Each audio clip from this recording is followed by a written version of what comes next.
I'm really excited to make this video because I have such vivid memories of playing Moshi Monsters when I was growing up. I remember being in the computer lab at school and every single person was playing it. So in this video I'm going to be talking about the rise of Moshi Monsters, their decline, and the reboot. For those of you who don't know, Moshi Monsters was a children's web browser game developed by Mind Candy in 2008. Moshi Monsters hit its peak popularity in 2012 with about 80 million registered users, and the site ended up closing down in December of 2019 due to the end of Adobe Flash Player. Michael Acton Smith started Mind Candy with $10 million from investors. He spent $9 million of it on his first game in 2005, Perplex City, which was a real-life scavenger hunt where players could follow clues to a $200,000 prize. Perplex City ended up being too time-consuming and it struggled to gain traction. With the $1 million left over, he started working on his next game, this time a children's game. Inspired by his childhood pet rock, Tamagotchi, and Furbies, he sketched the first Moshi Monsters.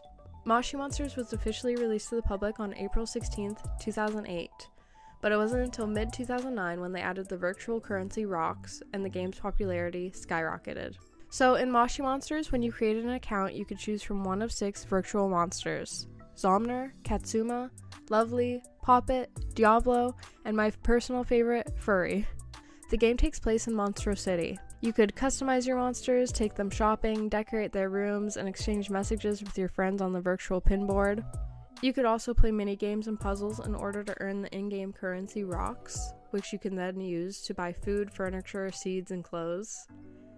And players could give their monsters their very own pets called moshlings. Players could obtain moshlings by planting seeds in their gardens in specific combinations, by doing missions, through hatching moshling eggs, or by purchasing special Moshi Monsters merchandise that would come with unique codes. The game ended up getting so popular that they started releasing merchandise in stores.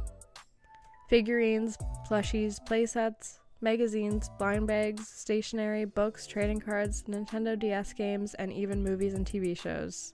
At the end of 2010, they hit their first big bump in the road, when Moshi Monsters released their second series of Moshlings. This set had characters that were based off real-life celebrities, such as Dustbin Beaver, based on Justin Bieber, and Lady Gugu, based on Lady Gaga. They came out with 2 songs and music videos sung by the Lady Gugu character, Peppy Rotzi, and The Moshi Dance.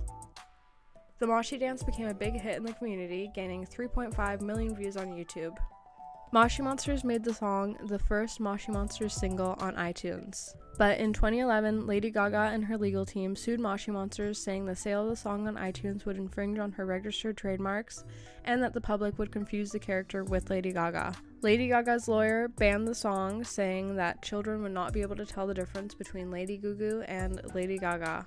The court granted an injunction preventing Mind Candy from promoting, advertising, selling, distributing, or otherwise making available to the public the Moshi Dance or any musical work or video, or which otherwise uses the name Lady Gugu or any variant thereon. Founder of Mind Candy, Michael Acton Smith, was quoted saying, "The court ruling is a huge disappointment.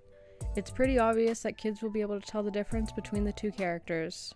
The shame is that millions of kids fell in love with Lady Gugu's debut single on YouTube and now won't be able to enjoy her musical exploits. It was all done in the name of fun, and we would have thought that Lady Gaga could have seen the humor behind this parody." After the lawsuit, Moshi Monsters changed the design and name of the Lady Gugu character to Baby Rocks. They also discontinued their Justin Bieber parody, Dustbin Beaver, presumably to avoid any future lawsuits.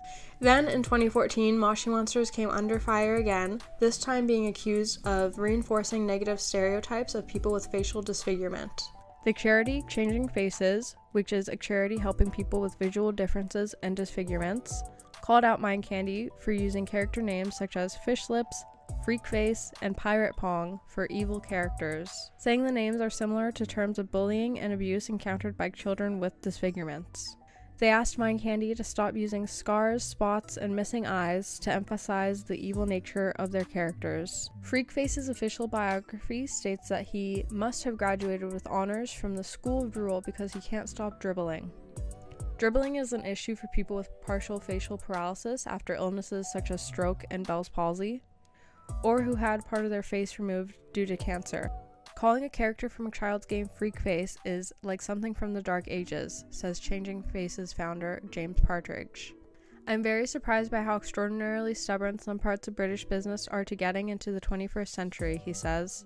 Gollywog is not an acceptable term for a black person today, but sadly, we are not yet in a world which rejects similarly offensive words describing facial disfigurements. Mind Candy says its online game has hundreds of monsters with a range of characteristics, which are portrayed in a positive light, including some of our most popular and well-loved characters, Zomner, Big Bad Bill, and Ginger Snap.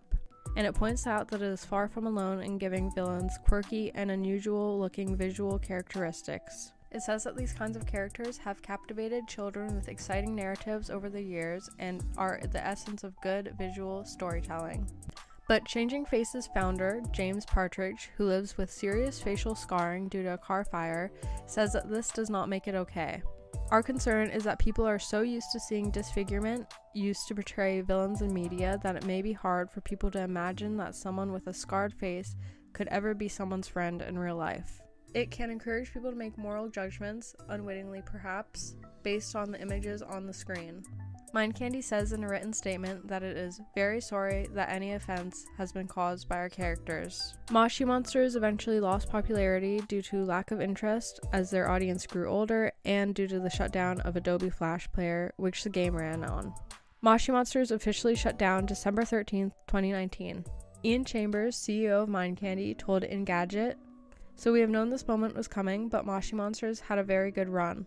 It's been live for 10 and a bit years, and 100 million kids have engaged with it during that time. It's an incredible story and was one of the first big, kid-focused online worlds. It's just not possible to take the site and move it into some other kind of platform.